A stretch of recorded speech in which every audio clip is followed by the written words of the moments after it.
Modi's Lanka play. How India is helping its neighbor rebuild. The Prime Minister's visit offers an opportunity to deepen this multifaceted relationship, drive forward key connectivity and energy projects, and hopefully address lingering issues like the fishermen's conflict. Sri Lanka stared into the abyss in 2022. An economic crisis, born from mismanagement and external shocks, brought the island nation to its knees, culminating in a sovereign default that sent shockwaves through the region. Amidst this turmoil, as reserves dwindled and essentials vanished, one neighbor stepped decisively into the breach. India. Prime Minister Narendra Modi is visiting Sri Lanka from April 46.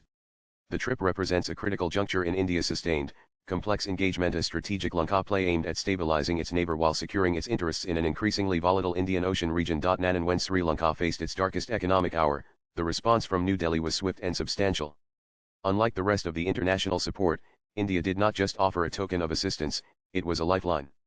India extended close to 4 billion in crucial support through multiple channels, including currency swaps via the Reserve Bank of India (RBI), deferrals of trade liabilities under the Asian Clearing Union (ACU), and vital credit lines for importing fuel, food, and medicines facilitated by the Exim Bank of India and the State Bank of India. This emergency financing, dispersed rapidly during the critical January-April 2022 period, covered over 80% of Sri Lanka's merchandise imports from India. That year, effectively preventing a total collapse and enabling the country to meet immediate needs and avoid defaulting on multilateral creditors, a move that would have barred access to crucial institutional funding. Foreign Secretary Vikram Misri rightly emphasized a week ago that this assistance flowed from India's neighborhood-first policy, framing Sri Lanka as an integral partner.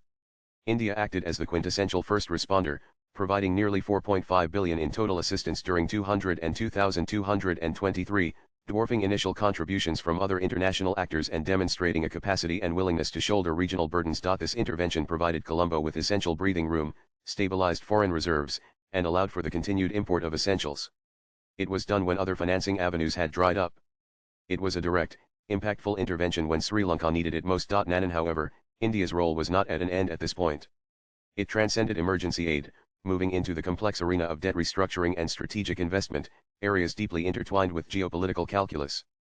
Following Sri Lanka's default, navigating the debt maze became paramount. India, despite holding a relatively minor portion around 4% of the debt undergoing restructuring compared to China's significant share around 27%, including policy bank loans, played an outsized diplomatic role. New Delhi was the first bilateral creditor to provide the financing assurances required for Sri Lanka's IMF program approval in March 2023. This promptness was in contrast to the delay from Beijing, positioning India as a proactive and reliable partner in Colombo's recovery efforts. Furthermore, India co-chairs the Official Creditor Committee (OCC) alongside Japan and France, a key platform coordinating bilateral debt negotiations, underlining its diplomatic sway. This leadership role complements a growing footprint of Indian investments in Sri Lanka's strategic sectors. The Sampur Solar Power Project, a joint venture involving India's NTPC, expansion plans for the Kankesan-Thurai port, and potential energy connectivity projects like power grid interconnections and an oil pipeline from Nagapattinam to Trincomalee, underscore India's intent to deepen economic integration. These investments are not accidental, they align with India's strategic objectives of securing its economic interests, particularly port access for transshipment, enhancing regional connectivity, and subtly countering China's long-standing influence in the island's infrastructure landscape. The goodwill generated by the 2022 assistance has undoubtedly facilitated progress on these initiatives, some of which had previously stalled. And Prime Minister Modi's fourth visit to Sri Lanka during his tenure, and significantly the first state visit hosted by President Anura Kumara Dissanayake, carries weight. President Dissanayake chose India for his first overseas visit in December 2024, signaling Colombo's current orientation. Modi's return trip is poised to solidify this relationship further. The agenda is packed: the inauguration of India-assisted projects like the Sampur Solar Project, the exchange of MOUs covering energy connectivity, digitization, health, and defense cooperation, and official discussions aimed at exploring new areas of partnership as Sri Lanka tentatively returns to a growth path. The visit to the historic city of Anuradhapura and the respects paid at the Jayasri Mahabodhi temple underscore the deep civilizational links that form the bedrock of the relationship. However, the visit also provides a platform to address persistent irritants.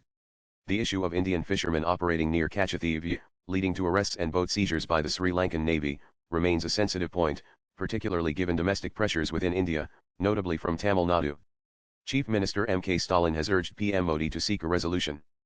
Finding a constructive way forward on this long-standing issue will be a delicate balancing act, requiring careful diplomacy alongside the broader strategic and economic discussions. How this issue is handled could significantly impact perceptions and the overall success of the visit in fostering goodwill. And the Lanka play is fundamentally rooted in mutual interest, albeit asymmetrical. For Sri Lanka, India's continued engagement offers a pathway to sustained economic recovery.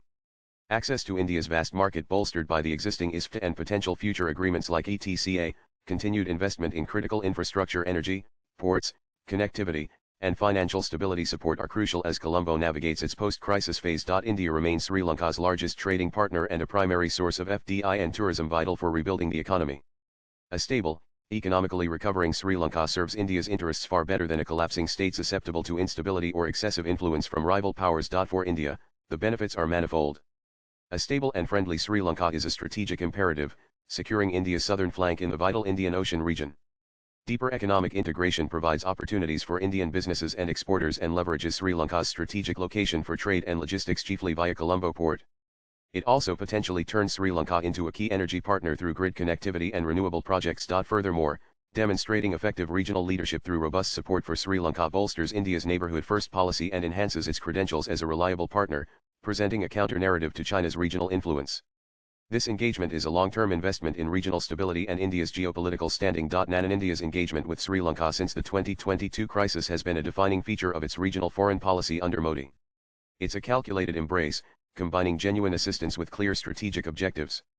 From providing immediate lifelines to playing a key role in debt restructuring and driving strategic investments, India has cemented its position as an indispensable partner for Colombo's recovery. Modi's visit offers an opportunity to deepen this multifaceted relationship, drive forward key connectivity and energy projects, and hopefully address lingering issues like the fishermen's conflict. Yet, challenges remain. Underlying anti-India sentiment, fueled by historical baggage and nationalist politics, persists in Sri Lanka and could resurface, potentially complicating innate integration efforts.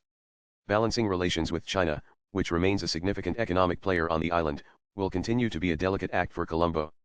India's Lanka play, therefore, is not about outright dominance but about fostering interdependence, building resilience in its neighbor, and strategically positioning itself in a critical maritime space.